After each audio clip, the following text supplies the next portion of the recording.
I guess the big question is, when are these autonomous vehicles going to arrive? Tom, I have to interrupt you there because, the real problem, and it's a problem created not by you, but by people you've met in your career. I think we could have a really good long conversation. About anything. I want to talk about you and dry cleaning.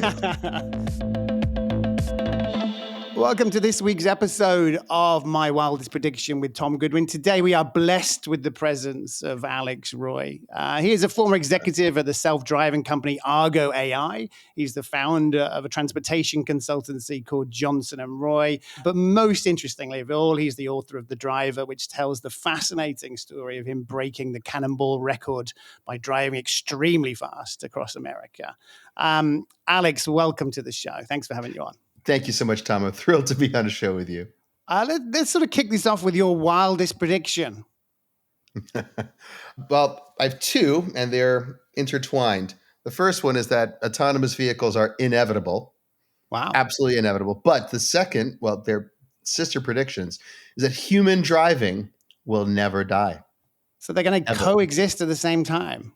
Absolutely going to coexist. I guess the big question is, when are these autonomous vehicles going to arrive? Like a lot of things, it depends on how you define arrive and where. So you can go places like Phoenix, Scottsdale area in Arizona, where I currently live, and you can get one right now. A driverless taxi will pick me up in my apartment and take me around.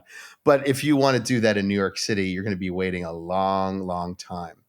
So that's it. Everything is gradual. I mean, aviation has been around since the late 19th century, but you didn't get an airport in every small town for another 50 to 75 years. We're less patient now. We want it now. We've seen all the kind of the reports. We've seen the analysts thinking, I want to go to sort of Tuscany and be driven around in a small Fiat 500. When's that going to happen?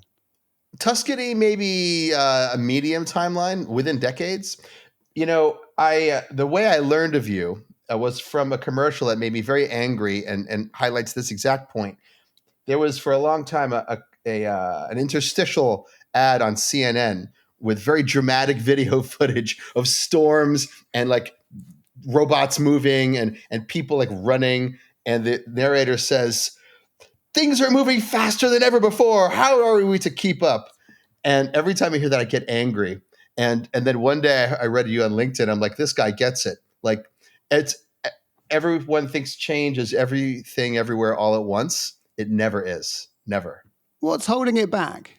There's no such thing as an invention which is created and then immediately propagates within days or weeks globally. The only exception to that might be an app, a phone-based app. But anything physical in the real world takes really, at the very least, years, but certainly decades to become ubiquitous.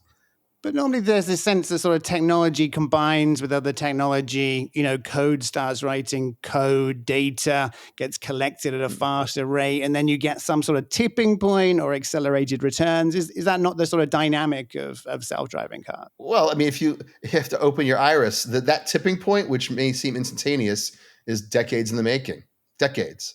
And so, how many factors have to cohere and intersect for that tipping point to arrive? Decades of those factors. So nothing's immediate except the people who benefit from saying it is. Okay. Have they been lying for a while, or have they just been wrong? Well, self-driving vehicles and autonomous vehicles have been around for decades, not at scale or affordable. There are certainly the line between lying and exaggerating in Silicon Valley is about this big.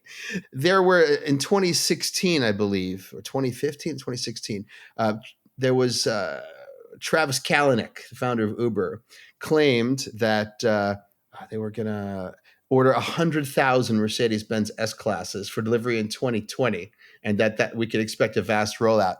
No one I know, no engineer, no one in business development anywhere believed that to be true. And so I wouldn't call that lying, except as a forward-leaning statement, which was just not credible. I mean, Elon Musk has made many, many statements. I don't think he's lying. I think he believes what he's saying, but he's notorious for pushing his engineers to do things they didn't think they could do. But if one opens one's iris, it never seemed plausible that 2020 or even 2025 would be the tipping point years. And there's a pretty simple explanation.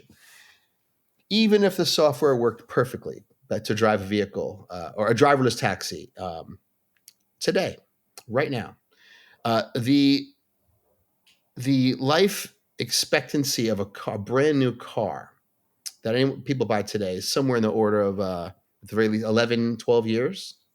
And so if 100% of vehicles sold today had autonomous, software on board and can make them autonomous today, we'd be somewhere between 5 to 20 years before you would see ubiquity from now. And would we be buying these cars, or would they Well, just be sort of provided to us? nobody provides anything for free. But fundamentally, people just don't buy new things immediately because they can't afford to. What they own is good enough. It's sufficient. And supply lines for years since the pandemic have been strained. So the hardware, the chips when we need to supply all these autonomous vehicles don't exist at the scale when we need for a tipping point to occur. So it was always nonsense. And just common sense knowledge of how manufacturing production works could tell you that all the software in the world, working perfectly, would not necessarily accelerate the timeline. And that's if it worked today. And right now, there are 0 vehicles for sale today to the average person that are capable of this. A Tesla might be an exception, but this is where things get murky because Tesla has released several generations of vehicles with improving hardware. It is likely, just as it would be for a doctor who improves their hardware over decades, that the capability of a Tesla to drive autonomously is also not the same for a 4 or 5-year-old Tesla versus one today versus one in the future. Fundamentally, there is no tipping point because manufacturing, supply, and logistics runs the world. And no amount of marketing can change the realities on the ground. In your time sort of working with Argo AI, you obviously got access to very privileged information. And with your depth of expertise and knowledge, I mean, is there something that people are not talking about enough in this area, like a sort of critical problem or a wonderful opportunity that's not sort of openly discussed? Yeah, I mean, well, there are two. The first thing people just don't want to admit is that most people want to own a car. It's just the nature. It's the socio-political geography, certainly of the United States. It's different in Europe, parts of Asia, because of the geography and layout of cities. But in the United States, it's a country that exists in its current form because of cars. First rail and then cars. And so if 100% of vehicles right now were perfectly capable of driverless capability, I'm quite certain that if you took a map of gun ownership in the United States and voting patterns and overlaid that the redder the state, the more conservative and redder that state, the more likely that people will want to A, own the vehicles, not share them or borrow them from a fleet, and B, they've got to have a steering wheel. It runs in the DNA of American culture. Now, this is not true of all countries, but if there were one place that human driving would survive forever, cars with steering wheels that you own, it would be the United States versus a country like, say, China, where you have a monolithic political system that may not want to allow people to own a vehicle that's disconnected and human operated so they can have some element of control. And in between, you have other markets in Asia and Europe. Having lived in Europe for a number of years, it's clear that there's a more optimal balance between freedom and social good in the way cities are laid out, the way regulations are written. And so Europe's a more complex story on that topic. It is a very fascinating product, though, isn't it? Like it's not a sort of solution to a mobility problem. It's expression of who we are. Passing your driving test is almost a kind of a rite of passage that is your sort of entry to the adult world. And even in places like Europe, where you may still have a sort of a bus service and other public transport. But, Tom, I have to interrupt you there because, the real problem, and it's a problem created not by you, but by people you've met in your career, is that the language of technology, the language of self-driving is itself bastardized and cheapened. What is an autonomous vehicle? The word autonomy is supposed to mean freedom. Therefore, the truest autonomous vehicle ever made would be like a Jeep Wrangler. because it can drive, you can drive it, you've got to drive it, but you can go anywhere in it at any time. Whereas a Lotus or a Morgan or a Porsche, like I own a Morgan, is like the least autonomous vehicle. Even if it had software on board, that thing is not going to make it a lot of places. And it actually limits your ability to get around. An autonomous vehicle in Paris or London, that's perfect. It's the tube. So what are we talking about here? We shouldn't call them autonomous at all, because unless it increases your choice as a consumer to do things the way you want to do them, it actually limits you. So. And if you're the CEO of a vast sort of multinational car firm, to what extent is the discussion about AVs the most important one, or should they be focusing more on sort of EVs and how vehicles are propelled? Well, on the AV side, and I predicted this like 8 years ago, the dominant form of automation in vehicles of the future will be a vehicle you own. It'll be some kind of driver assistance, but it's really going to become a product we haven't seen yet. Because what is the perfect car? It's one we own, has a steering wheel, we drive, but won't let us crash it. It's a Porsche 911 or equivalent that I can drive anywhere as fast as I want. But if I do something stupid, it will protect me and everyone else on the road. So it's something beyond driver assistance, but short of driverless, because people want the autonomy they want is agency over the things they use, the products that they buy. And so driver assistance will become driver augmentation, which is something no one talks about, except a few people at Toyota. That's number one. And number two, on the EV side, I don't want to say the ship has sailed for Western car manufacturers, because some of them get it. But other than Tesla and like BYD, there isn't a lot of true imagination and visionary thinking at the top levels of a car company. And here's a perfect example. The Tesla supercharger network has been around for more than 10 years. And was actually this entire time the most important, foundational, transformative component of Tesla as a company. Without it, Tesla would not be selling cars.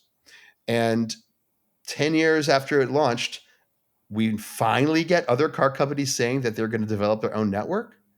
And there was so fundamental a mistake, such a failure of imagination, that the notion 5 years ago that anyone but Tesla would sell EVs at scale without having access to such a network. Imagine if gas station pumps had a failure rate similar to third-party electric vehicle chargers. No one would buy cars.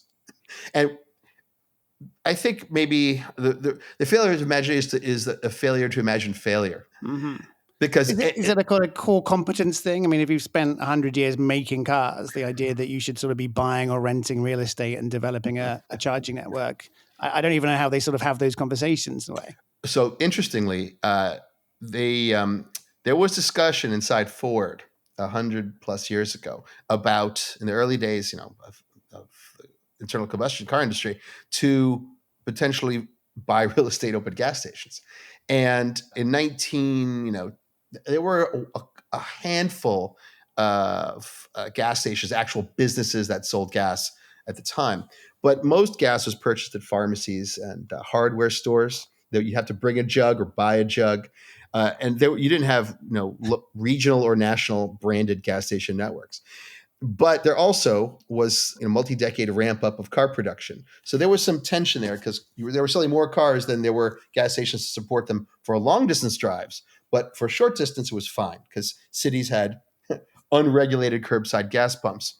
It was Coca-Cola which ended up financing many regional networks. And the reason you see today so many antique signs with Coca-Cola and a gas pump is because Coca-Cola poured marketing dollars into regional and then eventually national gas station networks, because it made sense not to make money on the gas, but it made a lot of sense to make money on selling Coca-Cola while getting gas. And so this is kind of the secret history. Yeah, most people don't know this. And so jumping forward 100 years, there was too much, I think, I don't want to say technical debt, but historical debt. Like the people who had imagination thinking about how people would buy gas were long dead. Therefore, there was no institutional knowledge or even creativity around how one would support electric vehicles until Elon Musk came along and had two insights. The first one is that to make EVs sexy, you have to sell a sexy EV. Every EV prior to Tesla's Roadster was, looked like trying to think, a bubble, like a not just a thing, nothing of beauty, nothing that would stir the passion. And the second one is that no one, no matter what it looks like, will want one unless it is as close to the current UX for a traditional passenger vehicle as possible. So you have to have a thing like a gas station with the reliability of a gas station. And so without understanding those two things, no OEM, no car company anywhere in the world could possibly have ever broken EVs out into general awareness and scale sales. Musk got that. And the car companies only learned the first half from him. Make a sexy one. So you have a Porsche Taycan is out there. You have a couple other ones, but no networks that could support them. And do you think there is an equivalent of a Coca-Cola that can act as a catalyst for the rollout of the charging network beyond Tesla, or is that just a historical anomaly? Well, we have now announcements from several large convenience chains that already have gas. They are now finally going to invest and partner with third-party networks. I mean, they're really I don't want to say they're too late, but I think fundamental damage has been done to some traditional internal combustion car companies because Tesla owns the narrative. It doesn't matter what you think of the vehicles, they own the narrative, and because the Tesla connector standard, it's called NACS, is now basically the standard. It's called the North American Connection Standard. Is basically been adopted by every car company selling EVs in the United States. Tesla has their finger. Not their finger. They have a grip on the wrist of the industry now, and will for many years until non-Tesla owned charging infrastructure becomes ubiquitous, and that's probably, I think, another 10 years. It's a pretty dangerous time. It's interesting how different this feels in different parts of the world. If you're in Guangzhou, like every car appears to be an EV. If you're in sort of Western Europe, there does appear to be a sort of a mass arrival of EVs beyond Tesla. Whereas in the US, it almost seems like Tesla and sort of EVs are sort of synonymous. Perhaps this is an unfair question, but when you look towards the next 5 years and looking at markets like the US and Europe and, say, China as three distinct entities, how do you see the sort of rollout of EVs going? Like, do you think it's going to be incumbent traditional car makers who leapfrog to win? Do you think it's going to be a company like Tesla? Do you think it's going to be Chinese manufacturers? Or do you think it's going to be sort of EV first non-Tesla brands like Rivian or Lucid or Fisker or so on? A problem which occurs in certainly in automotive, but in almost every vertical, is as companies grow and age successfully, they feel it's necessary that they grow into offering a product in every market segment. And this diversification, which they believe is an insurance policy and makes them more competitive, I think over time doesn't. And I mean, let's take Porsche as an example of actually being, I think, quite smart. They make as few vehicles as possible, but the best they can in each market segment. It's absolutely the best. A Taycan is a unique vehicle. A Cayenne, you either want one or you don't. It's terrific even if you don't want one. It's terrific. And then there's a Macan, which is the smaller crossover. Can you imagine if they made like 5 crossovers? Then you're BMW, your Mercedes. And it's difficult to compete well in every segment. And then you have the baggage, the costs, and the debt associated with competing in every segment. So the legacy car companies today, because they're so old, occupy a space, I think, a mind share beyond merely filling a product market segment. For example, Ford really has 3 businesses or 3 products. They have F-150s that they sell to people who don't need one, but you got to have an F-150. It's what you buy. You're an American. Then there is the Ford Pro. Everything associated with running a business that requires trucks, you just get Fords is what you do. It's great business. The third one is Mustang. Doesn't matter how many Mustangs they sell. It's part of American culture. It's you just get a Mustang. It's what you get. So they basically have three products, and they're very important. And the company could probably survive on any one of them. But fundamentally, if Ford just did trucks and a few Mustangs, Ford will last forever. That's what they do. Not every car company has such clarity on what they offer. And the more you offer, the less likely it is you'll survive in your current form. So Mercedes and BMW make great cars, great engineering, great brands, great in every way. Too many models. And since electric vehicles completely commoditize and totally devalue the concept of performance, if every vehicle is capable of 0 to 60 in 3 seconds or 2 seconds and is quiet and is perfect weight distribution, what's left for a brand that has performance in its DNA? The vehicles have to be extraordinarily beautiful. Beautiful, no debate. And then they have to figure out something else, services or product experience that's not purely about straight line speed. And this is where, if an OEM wants to survive, they need to think creatively. There's very little creative thinking. So here's a prediction. An OEM to survive has to quadruple down on brand, not model diversification, on brand, and make the product experience as unique as possible, which is tough. But an example of how I would do it, a company like Porsche, the whole company, every vehicle is expected to perform well. Mercedes and BMW, no, they're not. Many of them are just commuter cars. So they need to think about, how can I make the driving experience better, even if I'm not going fast? And it's a driver augmentation system. Why all the talk of subscription services and digital transformation is nonsense? What do people actually want? I would love to pay for my daughter, who's 5, when she gets her first driver's license. I would love her to be able to have driver's education built into the car. I would subscribe to that for 6 years, from age 15 through the end of university, or another 5, as long as it takes for her to become a great driver. I would subscribe to that. And I would pay extra to unlock performance on the car based on how well she does her driver education in the vehicle. This doesn't exist today. Like, the thinking just does not, that just doesn't compute, because BMWs, they try to offer subscription seat heaters. This is fundamentally, it's not theft, but if people could buy a car with a seat heater and have it for 50 years versus getting a car where I have to pay every month, they feel like they're losing something. Yes.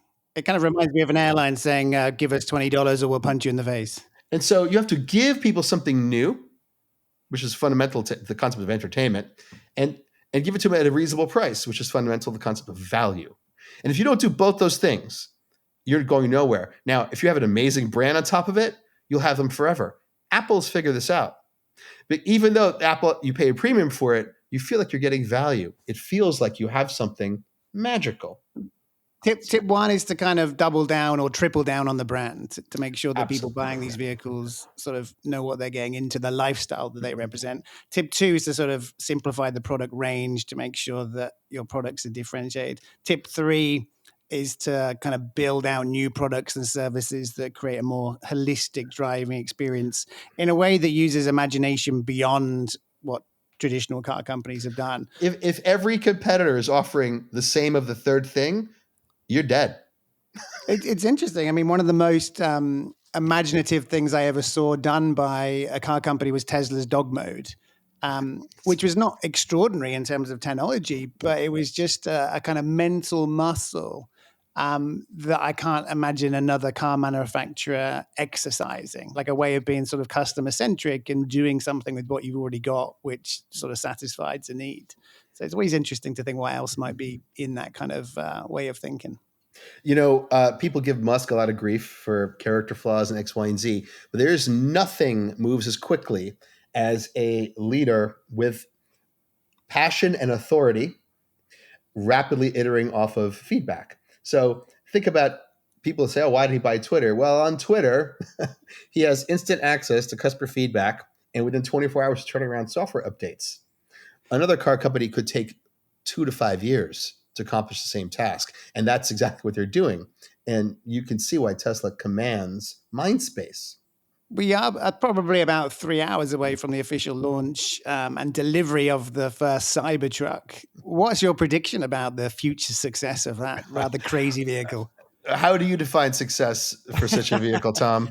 As in become a common fixture on the roads, probably only of America, realistically.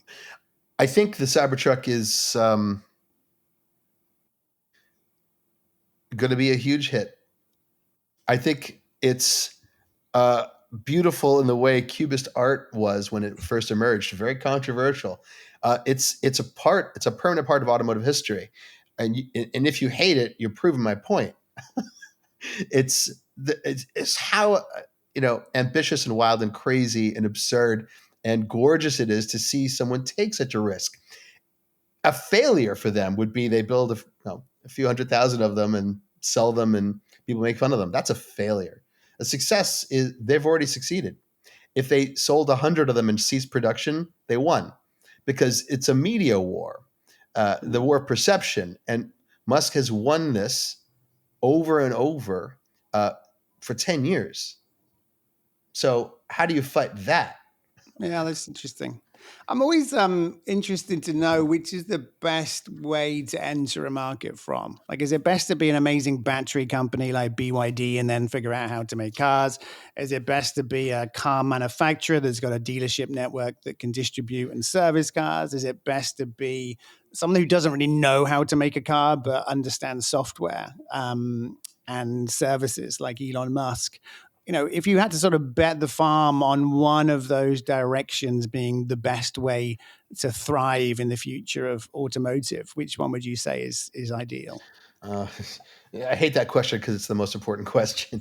The only example we have in automotive of how to do this is Tesla. We haven't, I mean, Lucid is an incredible company. Well, they make incredible cars. Cars are beautiful. I want a Lucid so badly.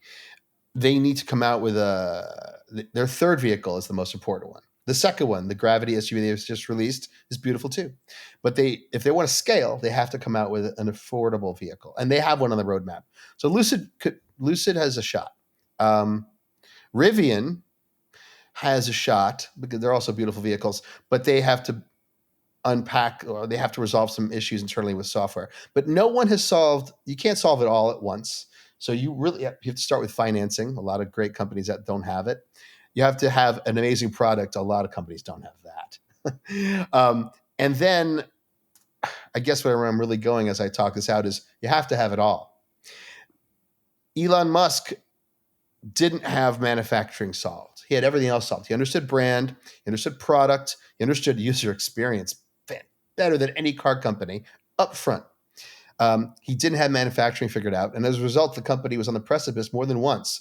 But he survived it due to another thing that few people have, which is extraordinary focus. So you can start with less than all the things on the list you need to succeed. But when you get to the one thing you don't have, you have to have a leader with extraordinary focus. No committee thinking, no hesitation. No, you cannot be risk averse. You just cannot be. So I'll take Fisker. I have to bring up as part of the answer because here's a company with generally beautiful products. Not everything Henrik Fisker designs is beautiful, but most of them are at the very least interesting. But he's never been in an organization structured like Tesla. And I don't think he wants to be because he's a designer at heart. So the first Fisker company, which released the Karma in like 2011 or 2012, beautiful.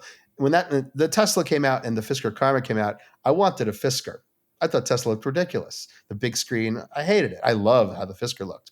But Fisker did not have the structure with a single leader with focus who would move heaven and earth and risk everything for that company to move forward. And so instead, Mr. Fisker is designing interesting cars with he's trying over and over. We'll try this. We'll do a crossover. We'll raise money. I'll license the brand. I'll have someone else manufacture. No.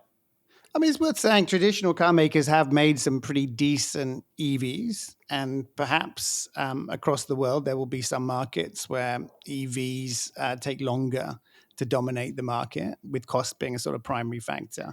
Do you think many traditional companies who manufacture cars realize what's up for grabs and how strongly they are positioned, but also the degree to which they need to change almost everything about the way they work?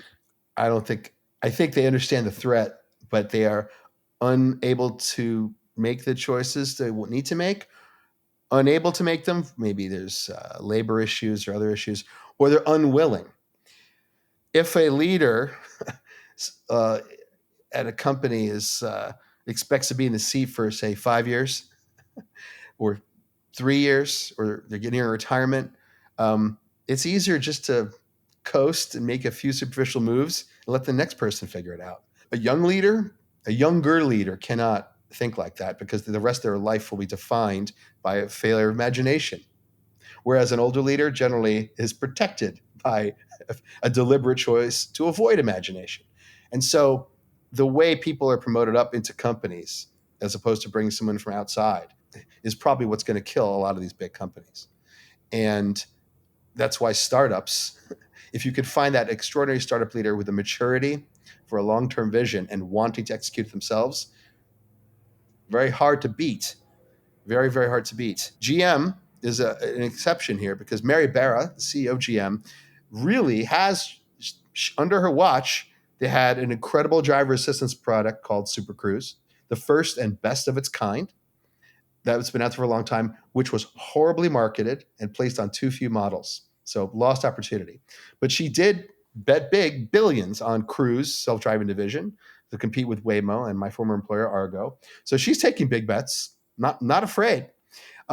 But she has an organizational flaw. GM does in general, which is, even if she's making the right choices, she also investing enormously in batteries, the Ultium battery technology. But underneath her is a vast organization of people without the aggression and laser focus required to execute.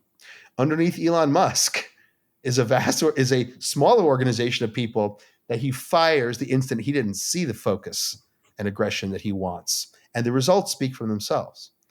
So a second part of your question was, what happens in the rest of the world? So many leaders forget that the market is not like a thing into which you just dump products, but a market is that every market is different. So European cities that are higher density and walkable with fantastic transit systems will not necessarily benefit that much from ubiquitous driverless robotaxis. Like, doesn't matter if they're electric, doesn't matter if they work perfectly.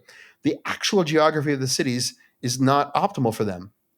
I mean, it'd be great to have a couple, but if you want to improve getting around a European city, what you really want is instead of having one electric autonomous robotaxi, you're better off building, 50 electric bikes, 100. Like, I don't even know how many batteries a single electric vehicle could provide for electric bikes, but e-bikes of all kinds, micromobility, are more efficient in many ways and better from an actual the spatial geography of the vehicles, because on a given street, instead of fitting 6 cars, you can fit dozens of people on bicycles.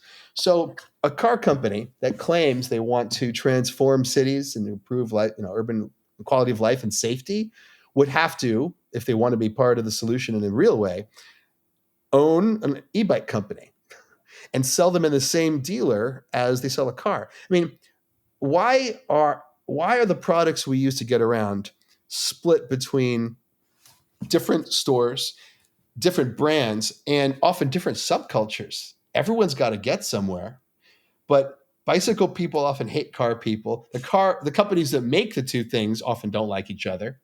And if I want to create a spreadsheet to figure out what it costs me in a year to get all the places I go, it's not that easy. Like, to figure out my cost per mile and long-term ownership cost, this, that, and the other. So car companies aren't thinking holistically. There are exceptions. Porsche sells a bicycle, but it's so expensive and it's deliberately rare that you could never expect every Porsche vehicle buyer to buy that beautiful, expensive Porsche bicycle. And yet most people who have a nice Porsche or any Porsche at some point, they're probably going to own a bicycle. And yet these two product categories are not even thought about in the same universe. So leaders that are running companies that are multinational have to think about the local markets. When they say all politics is local, all mobility is local. So your product design and your marketing has to reflect that. If you want to capture a customer for life, instead of trying to capture them, with different 6 types of cars or 4 types of SUVs, why not offer 2 SUVs and a beautiful, inexpensive bicycle made the way only Mercedes can make them? It's very interesting. It's a completely different way to think about the industry.